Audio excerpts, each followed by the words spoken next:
This is your 6 Sports Report. Good evening, everyone. I'm Larissa Liska here in Arlington at AT&T Stadium, just over 12 hours away from the UIL 2A Division I State Championship. Despite the Raiders being ranked number 8th, the Eagles helmets are coming back next week because they are moving on. We're pretty excited about the big win, right? Yeah! That's right, but it wouldn't be without an entire team effort. Y'all bounced back, y'all hung on in the second quarter. Coach Campbell for sticking with us. I know you would probably want to party right now about getting that first win, but for you, it's someone else's party this weekend. Yeah, not only did we win tonight, but it's I want to shout out to my mom. It's her 86th birthday tonight. And today I'm honored to be with Vietnam veteran Ram Chavez, and I've just got to ask you, what does this moment mean to you the day before Veterans Day to walk out with the Eagles? Well, first of all, it's very significant because people know the Vietnam veterans were not welcome home.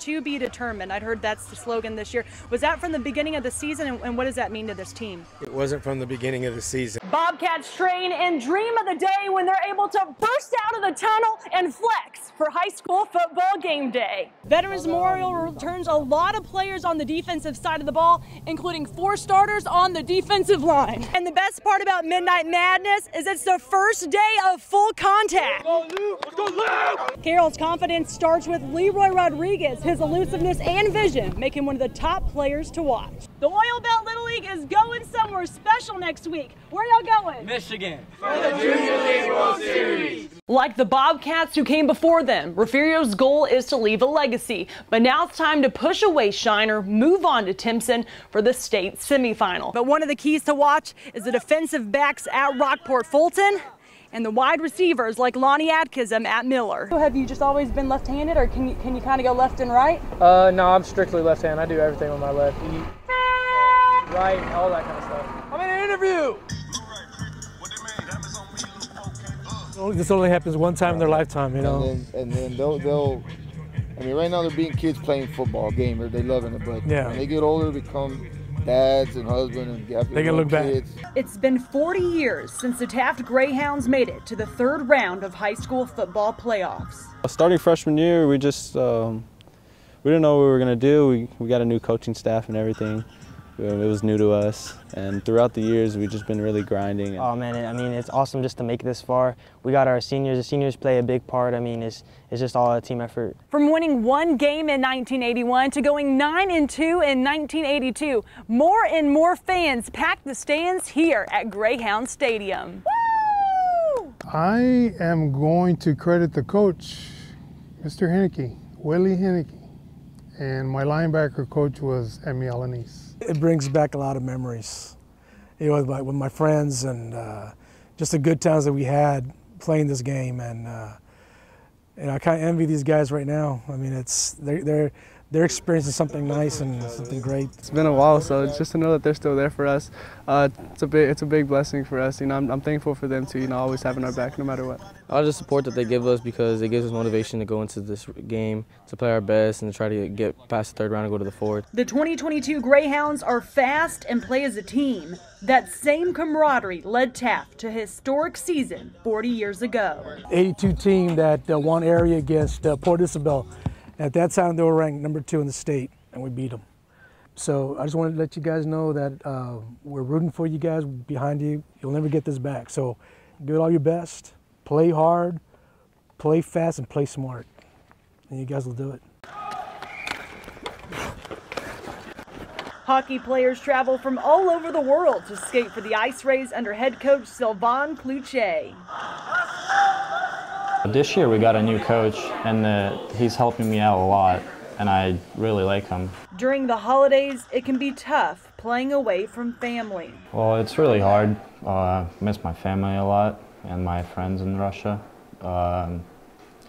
Catherine treats us really well, and she's a great billet. Stepan Kuznetsov lives with Catherine Dane. She treats him and his 2 teammates like family. I cook, and we sit down and eat dinner together, and I think that's so important. And we visit, we're not on our phones, and trying to connect just with each one of them on something that's important to them. Yeah, what else? Dane has supported the Ice Rays since 1998. She's a diehard fan for us, so she never missed a game for us. Actually, no, once.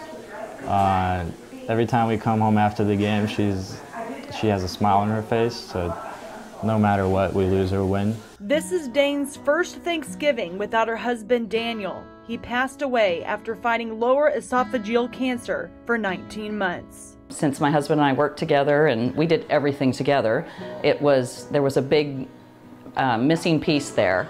The hockey players, now family, are the blessings. And having them move in, really it's a comfort. I don't even have to be around them, just knowing that there's someone in the house is really nice. And so I feel like that's a blessing.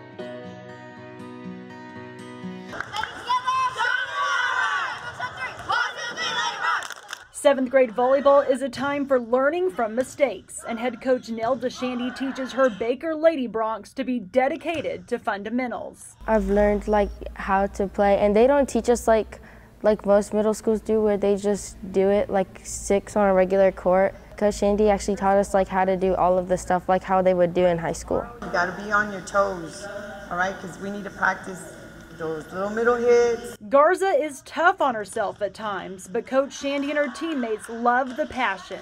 She's really good at doing what she does. She's a really strong hitter. She's a good server, and she goes hard on herself, but I can see why, and I go hard on myself too, so it's like having another person like me. Passing the ball is the first step to success, but Garza has to make a few extra adjustments. Every time I try to pass, since my arms don't go together, it always hits off of this arm, and then it can go anywhere. I've gotten it pretty good so far, where it's on this arm mostly, but it still goes nice. Garza was born with brachydactyly syndrome. It occurs in about 1 in every 32,000 births. She was born with out her right hand, and I mean it's not something that she had to adapt to because she was already born that way. Jaleesa serves overhand just like everybody else, but instead of tossing with her right, she tosses with her left. At first it was hard because I had to throw it up a little bit higher, but then it wasn't hard because I skipped doing underhand.